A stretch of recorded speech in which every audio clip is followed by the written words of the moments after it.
Pinupuri ka namin, O Diyos, Ama, Anak, at Espiritu Santo. Salamat, Ama, na ibinigay mo sa amin si Jesus na iyong anak, na namatay para sa aming kasalanan, iyong muling binuhay, iniakyat at iniluklok sa iyong kanan sa langit.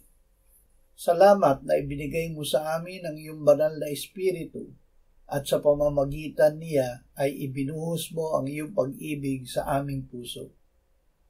Panginoong Hesus, ikaw ang tinapay ng buhay. Tinatanggap namin ang iyong katawan at dugo na inialay mo sa krus para sa aming kasalanan.